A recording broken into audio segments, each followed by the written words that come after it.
The three-row family SUV. You end up in one of these when you had a CR-V or a Forester, and now it's just too dang small. And the good news is there are plenty of great options, and today we've got 3 of them here, including one that's brand spanking new. First, we have the Toyota Grand Highlander, which we like to call the grown-up RAV4 because it kind of looks like one, and that's basically what it is. And then we have the Mazda CX-90, the stylish and sporty option that may have flown just under your radar.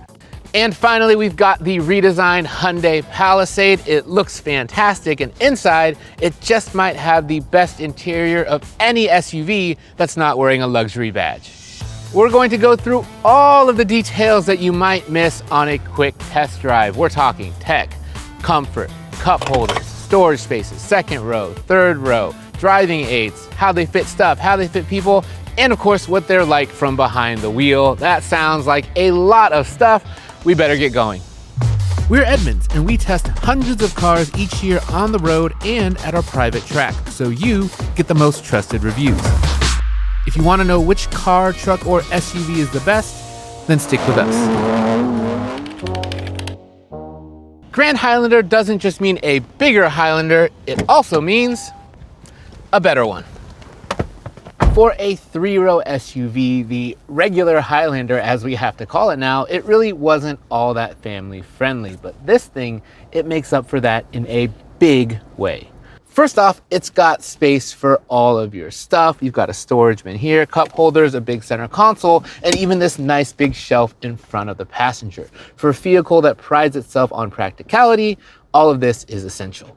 The word practicality is also what I think of when it comes to this vehicle's materials. It's not fancy and it's definitely not flashy, but it's well put together, and I like that they kept that fingerprint hungry black piano stuff to an absolute minimum. There's actually one trim level higher than this limited that we're in, and it does add some okay-ish looking wood trimmed into the mix, but we think that this trim is actually the sweet spot for the Grand Highlander lineup, and that is why when we added a Grand Highlander hybrid to our 1-year road test fleet, it was also a limited.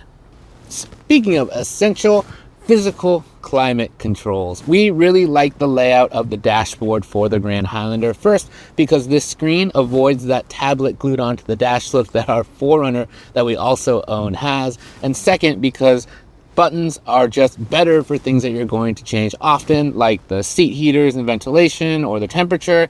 Having those here where they're easy to reach and don't move is great. Controls that you're not going to use very often, it's fine to put those in the screen because you only need to find them occasionally, but the stuff you're going to touch often, a button will always be better. Now, when it comes to the technology, this software suite is one that we're familiar with. It's simple and pretty easy to use. It's got wireless Android Auto and Apple CarPlay as well, same as all the other vehicles that we have here today. There is one particular annoyance though with the Toyota infotainment, and you'll see it right here. It's asking me to actually subscribe if I want to use the navigation, and you're going to need a subscription to use the navigation and voice commands, or you're going to need a separate subscription if you want to use any music streaming.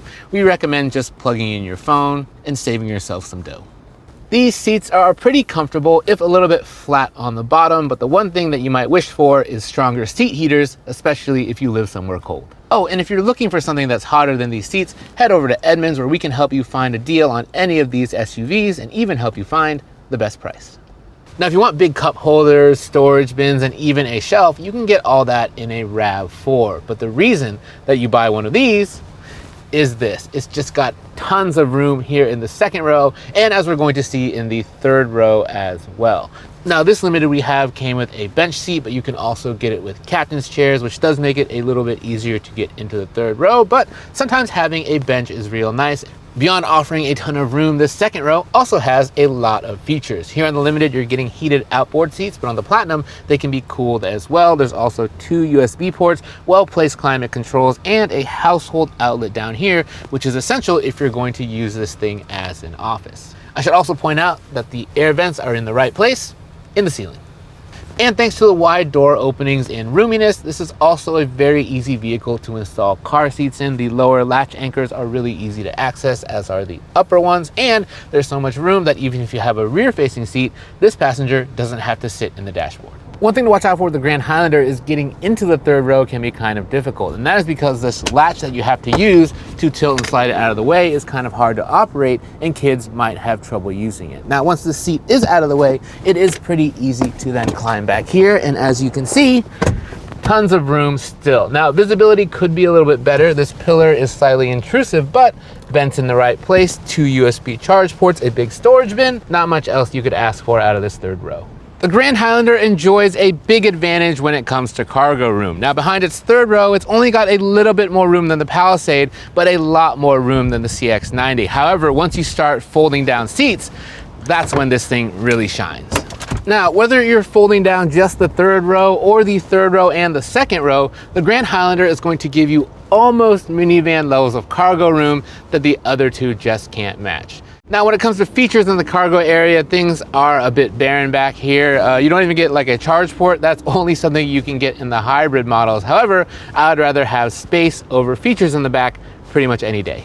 Okay, so the thing you need to know about the Grand Highlander is that it offers 3 different powertrains, 2 of them hybrids, 1 of them gas. We're in the gas, and it's probably honestly the worst one, but that doesn't mean that this is bad. It just speaks to how good those hybrids are. Now, this base turbo 4, it feels good enough around town. The only time you're really gonna wish for more power is if you're going up a very steep hill, or if the thing is fully loaded and you're trying to get on the highway. It'll get you up to speed. It just might take a beat longer than you were expecting. Now, the Grand Highlander is far from sporty, but that's okay because it nails all the other fundamentals that you'd want out of an SUV. The ride is comfortable, it absorbs bumps and road imperfections really well, and it stays composed even over potholes, which in LA are a thing that you're going to run into all the time. And I would rather have that than an SUV that kind of tries to be fake sporty while still having body roll all over the place. The thing that I can say about the Grand Highlander that's the best compliment, it's just easy to drive. The other nice thing about the Grand Highlander is going to come with a lot of standard driver aids. So no matter which one you buy, you're going to get adaptive cruise control, lane keep assist, all that stuff. And it all works pretty well. There's also something called predictive drive assist. So if it detects a curve coming up or some cars ahead of you slowing down, it'll sort of start to slowly brake the car for you. Some people don't like that. You can just turn it off. The system though that ends up bothering me the most is the traffic jam assist system. Now, it's not available on all Grand Highlanders. It is optional, but it does make this a hands-free vehicle at speeds under 25 miles an hour on the highway, which is good, but the problem is 25 miles an hour is way too small of a speed threshold, and the system just ends up turning on and off and on and off and on and off and beeping at you all the time. Don't really like that so much. Spend any time with the Grand Highlander and you'll come to appreciate just how practical it is. Now, it's not the most stylish thing in the world, and it's not even terribly exciting, but it is really well executed and very good for families with all of this space. It's good. But what I want to find out is if those other 2 SUVs might be great. For a company known to put driving above everything else, man, Mazda knows how to make an interior. It all starts out with a perfect driving position and a right size steering wheel, and that makes this thing feel sporty in a way that 3-row SUVs rarely do, even before you've gotten on the road. When it comes to design and materials quality, this is a clear step above what we got in the Toyota and feels closer even to something like a Lexus. They've done a great job picking out materials that look great and also feel great to the touch. All these touch points are awesome. Even though everything up here looks great, it is really lacking when it comes to small item storage. You don't get the cool shelf or even the large bin up here like you got in the Toyota. To get to the cup holders, you have to open this little thing here, but even the cup holders, they're quite small. Not even our cup fits. And the center console, it is wide, but as you can see, it's not deep at all like what you're getting in the Grand Highlander. Just like in the Grand Highlander, we really like these physical controls for all the climate stuff, but when we get up here to the screen and the technology package overall, our impressions are significantly less positive. And that is because this isn't really a touchscreen at all. It's only usable as a touchscreen if you're using Android Auto or Apple CarPlay while you're not moving. Otherwise, you're going to be using this knob down here to interact with the screen and control everything in it. Now, some Mazda folks have been in the comments saying that they've gotten used to this over time, and I don't doubt that they have, but I still think that this is a really inefficient way to use the screen, and it also doesn't change the fact that this system feels a whole generation behind what we're getting in the other 2 vehicles. And this navigation system, it looks like it's printing out maps from 2008. Here in the second row, materials are pretty much just as good as what you're getting in the front row. The problem is in the CX-90, that's about where the good news ends. As you can kind of tell, there's just less overall space here in the Mazda than you're getting in the other two SUVs. And while the second row does have a lot of travel, which you're going to need to use to make yourself some space, that might compromise things for anyone sitting behind you. Now, the other problem with the second row that we really have is the position of the air vents. Climate control's here, which is good, but the air vents are also down here, and that means that they're not in the ceiling. And the problem with that is if you have a child in a rear-facing car seat right here, they're not going to get any airflow at all because it's actually below where they're sitting. Up in the ceiling, way, way better. Now, when it comes to car seats, this thing is actually pretty good for installation, and that's because the doors open super wide and the lower latch anchors are even easier to access than in the Toyota because you have these handy little covers, but you should probably put these somewhere so you don't lose them. The only problem is if you have a rear-facing seat, this passenger is going to have to sit a bit forward because of those space issues. Oh, and if you're looking for a cup holder in the second row, it's this little fold-out thing here, which is not great because it's super flimsy, and if you forget that it's up and you step on it, that's going to break real quick. Now, the CX-90's third row issues start before you even get back there. Now, this latch is easier to operate than what you had in the Toyota. However, this opening here to climb in is pretty small, and if you're an adult like me, you might have some issues squeezing in that space. And before you say that you might just walk between the captain's chairs, that space is even smaller. Now, as you can tell just from kind of looking at it, the space back here is a lot smaller, really no legroom to speak of. We've set this seat up to where an adult would be reasonably comfortable behind the driver. And as you can see, my knees are touching it, but even worse, there's really nowhere to put my feet. They're actually stuck underneath the seat. When we slid the seat back, my feet got trapped under there and I can't really pull them out without doing a bit of contortion. The other problem with this back seat is there is absolutely terrible visibility. This window is small, this pillar is huge, so huge in fact that if the car were to turn right, my head would go straight into it.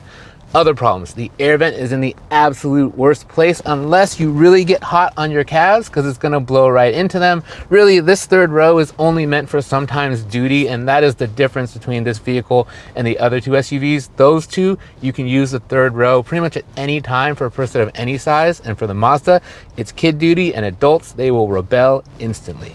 The CX-90 space issues extend from the third row to the cargo area, where it's got significantly less room than both of the other vehicles. In fact, we put that same amount of gear behind the third row that we did in the Toyota, and the trunk, it wouldn't even close. Now, even though it is smaller, this cargo area does have a few more features. You've got a household outlet and a 12-volt power plug, although I do wish the household outlet was behind the center console where it's a bit more useful. And the other thing that I like about this is it's a touch easier to fold these seats down than it is in the Toyota. You don't have to reach up on top to do it. You can just use the strap. Now, this is where the CX-90 finally has a chance to shine. A perfect driving position. That's not something that you're going to say about most other SUVs out there, but this is where Mazda starts designing their vehicles. This has to be perfect, and then everything else kind of falls into place, and that explains maybe why it's not as great for passengers, but for the driver, it is awesome. The steering here is noticeably heavier than in the other two vehicles, and the suspension is tighter as well, and that gives this a sporty feeling that the other two simply can't match. Now, you do pay for that on comfort quite a bit because it does bounce around a touch more, but if the trade-off is that you have an SUV that's actually kind of fun to drive, I'd probably make that deal. Under the hood here, we've got a straight 6-cylinder engine, and it's my favorite engine of the three that we have here. This thing feels a touch quicker than the Toyota and much quicker than the Hyundai, especially if you put it into its sport mode where it loves to hold gears, and if you want to take control for yourself, paddle shifters. The brake pedal is a touch grabby at the top, but it's something that you can learn and you'll be able to stop smoothly after a few hours behind the wheel. The thing that doesn't work quite as well though is the auto start stop system. That has a tendency to sort of lag when you're trying to get the car to move. We end up just turning that thing off via a little button here next to the steering wheel that says I stop. The Mazda does come standard with a good amount of safety features, adaptive cruise control, lane keep assist, all that good stuff, and most of it works pretty well. The exception would be the blind spot alert system. It's just simply too sensitive and it's beeping at you all the time. But the problem is you can't just go and shut it off because this vehicle has pretty big blind spots over both shoulders. So you have to leave it on for safety, but just know it's going to bother you a little bit. By the way, I know we've been giving you a lot of information on all these SUVs, but if you want even more or on any car, truck, SUV on the road today, head over to Edmunds and check out our full ratings and reviews. Even though the CX-90 is clearly the best driving vehicle of this trio, it was always going to have a hard time in this comparison because of its space limitations. In that way, it's sort of the antithesis of the Toyota, which puts a real emphasis on practicality, while this thing seems to put an emphasis on being kind of fun to drive. But if you're buying a family SUV, you're probably thinking about people other than yourself, and that makes it tough on the Mazda. Now, I'm really excited to hop in the Palisade because I think that thing has a few tricks up its sleeve that we're gonna find really enticing.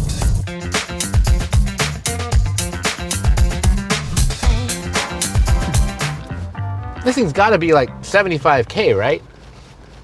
In its redesign, the Palisade got an imposing new exterior look, but I think that the star of this update is this interior. And Hyundai says that this design was inspired by mid-century modern pieces of furniture, and you can definitely tell. This dashboard looks like it could double as a TV stand in a living room in Palm Springs, and I mean that in the absolute best possible way. Now, this interior is offered in a few different colors. You can get it in black, you can get it in gray, but I think that if you're going to pick one of them, you should definitely pick this Jif creamy peanut butter color. It is absolutely fantastic. Now, this design, it's very kind of circular. There are no real hard edges. If you look around the interior, everything follows this kind of ovally motif, and it also makes it feel very Genesis-y. And that's backed up by materials that also feel like they come straight out of a luxury vehicle. There is probably a Genesis version of a 3-row coming down the line, but I honestly don't know where they're gonna go from here to make this any nicer.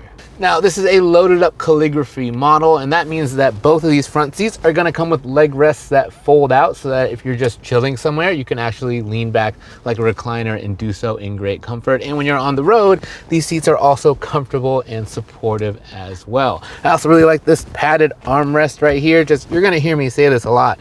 This cabin is absolutely stellar for this price. Small item storage kind of falls somewhere between the Mazda and the Toyota. You get a shelf in front of the passenger, but it's a little bit low and can actually be kind of hard to see what's in there, so it's not quite as usable. But this area down here is great for storing larger items like a purse or a small bag. I also like that these two cup holders here are pretty big. They fit our large water bottle as well as our big cup. Wireless charging pad right here, and this center console, it's also not very deep. It doubles as a disinfecting chamber, so you can actually put things in here. It'll shoot them with UV light to kill germs. For a vehicle that has climate controls in a touchscreen, we like this about as much as is possible. One, because that touchscreen, it isn't used for anything else, so these don't actually move around and you can kind of learn where they are. But second, it's because this area up here, I think is absolutely fantastic. One thing that Hyundai always includes on their vehicles that a lot of other automakers don't is a dedicated home button. So if I'm using Android Auto or Apple CarPlay, I can simply hit home and then go all the way back to the home screen without having to dig into menus at all. That's great. Also have a dedicated camera button, which we like, although it's a bit weird that it's on this side.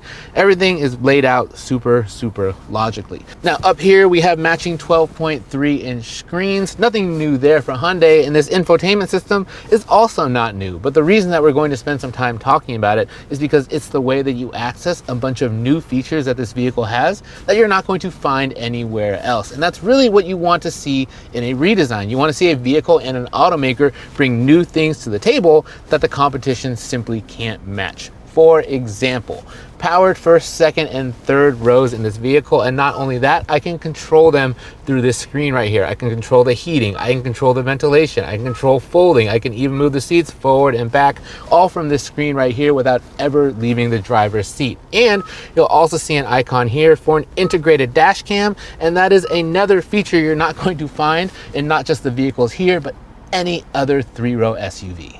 Now up here you're going to get a wireless charging pad, which is nice and easy to access. The problem is though, the sun can hit your phone here and bounce up into your eyes, so that's not great. But these USB-C ports, they will actually charge at up to 100 watts, and that is a ton of power. A MacBook Pro with a brick charger, that thing can only charge it up to 95 watts. So that means that if you need to charge a laptop or anything else, you don't even need to carry the brick. You don't need to plug it into the household outlet. You can plug it straight into one of these USB ports. Now, this is the largest second row of any of the SUVs we have here on paper, more legroom and headroom than anything else. And it's also the only one with powered adjustments, so you can move the seats forward and back like so. It's also got some features that you're not going to find in the front row. For example, these headrests, they fold up on the sides like this, so you can be a little bit more comfortable. And these armrests are also awesome. I don't know if you can hear this clicking, but there are 12 different armrest settings for however you like to sit.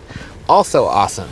This thing is just absolutely fantastic, not just from space, but from look and feel. That oval motif from the front continues here. You have a household outlet, you got vents in the ceiling, you got climate controls that are easy to reach. You got 4 cup holders in the second row, 4 cup holders in the third row, and you even have a pull-out storage bin. This is part of the reason the center one is so shallow, and that gives you more storage here in the second row than you're gonna find in the other vehicles as well. I could go on and on, I'm rambling, but that's just simply because the second row in this thing is better than the front row in some other vehicles. Another unique feature to the Palisade is found on these rear doors. If you look on the speaker grates, there's actually a little icon with a little warning triangle and a car icon. And what this does is will light up if there's a car or a cyclist coming, so you know not to open the door. And those of you with kids know that kids tend to just fling the things open, so it might help prevent an accident. Now for car seats, very easy to install with all of this room. Lower and upper latch anchors are both easily accessible, but what I like is that if you press this button to get into the third row, as you can see, the seat as a whole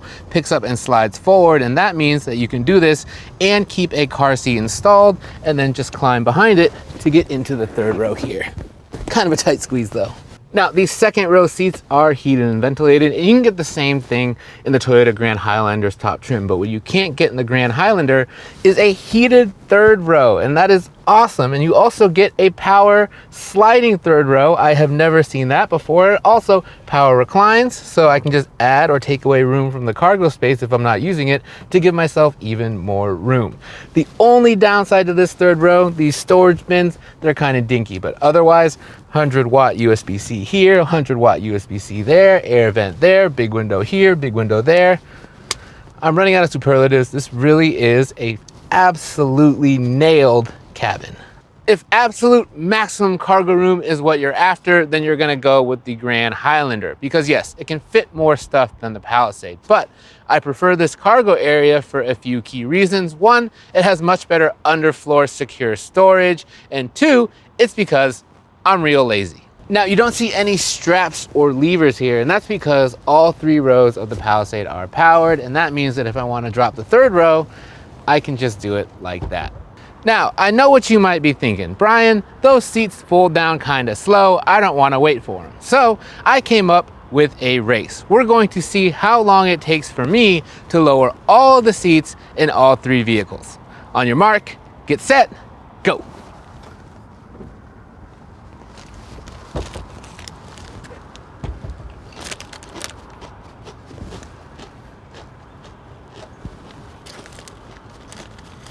All that and a bag of chips. The Palisade drives sort of like its interior would suggest. It's kind of like a living room. It's big, it's comfortable. The steering has absolutely no feel, but I think this has the best ride quality of the 3 vehicles here, and that's probably the most important thing.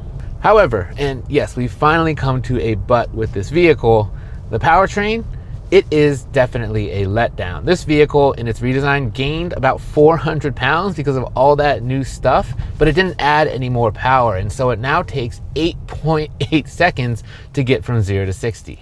Around town, just cruising, it's fine. But if you have to get on the highway and pass anyone, or if the car is full of people and all their stuff, you definitely find yourself wishing for more power. And honestly, if I had to call out one part of the vehicle as being the worst, it's probably the powertrain. Now, help is on the way because Hyundai will be introducing a hybrid version of the Palisade finally, and it's going to have more power, and it's also going to be more efficient, and that might end up making the hybrid the one you'll actually want to get, but we won't know that until we test it.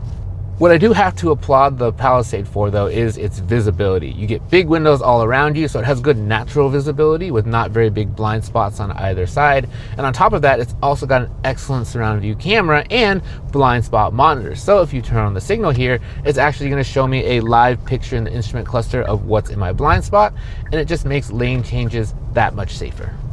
Now, to wrap things up here in the Palisade, I thought to myself, if I had to take a road trip with 5 or 6 people and I had to take one of these 3 vehicles, I'll be reaching for the Hyundai's keys every time, in large part because of how nice this cabin is. It really delivers a luxury experience at a non-luxury price point. And yes, you're not going to win any races, but you're going to be so comfortable and your friends are going to compliment you on this tan interior so much that you probably won't care.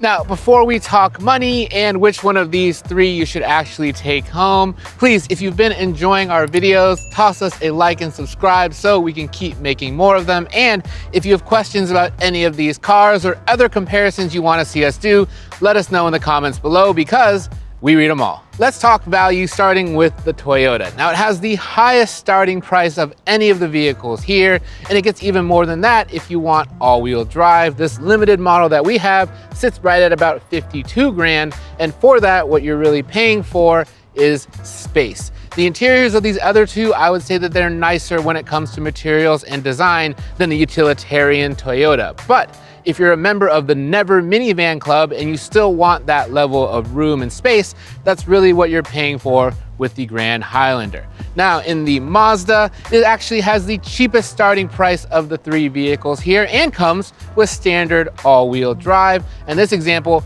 right around $51,000, very similar in price to the Toyota. Now, we should remind you, both of these vehicles have higher trim levels that are even more expensive, but we still like the level of equipment that they have to offer. And if you're buying a Mazda, its driving experience and the way that it sort of looks and feels, that will appeal to you, but simply put, it doesn't have enough utility or space or advanced technology to make it justify its price tag. And now we come to the Palisade, a slightly higher starting price than the Mazda, but this example is the most expensive vehicle that we have here in this test, $57,500. However, it still feels like the best value, even though it's the most expensive, and that is because of the level of features, the level of refinement, the level of just thoughtfulness that they put into this vehicle. And on top of that, it also has by far the best warranty of the bunch. So if you're looking for value out of this trio, the best one is definitely the Hyundai.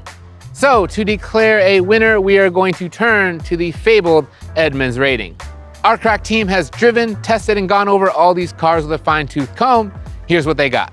Now, at the end of these videos, I like to think of a silver lining for the vehicles that didn't win, some reason why a consumer might still want them over the winner, even though we think the winner is better. But in this comparison, I'm having trouble finding silver linings for the Toyota and the Mazda, because even though they might have small individual things that they can do better than the Palisade, if you look at the overall package, it's just an absolutely overwhelming advantage for the Hyundai. And with a hybrid model on the horizon that might solve its performance issues, this thing, it might get even better.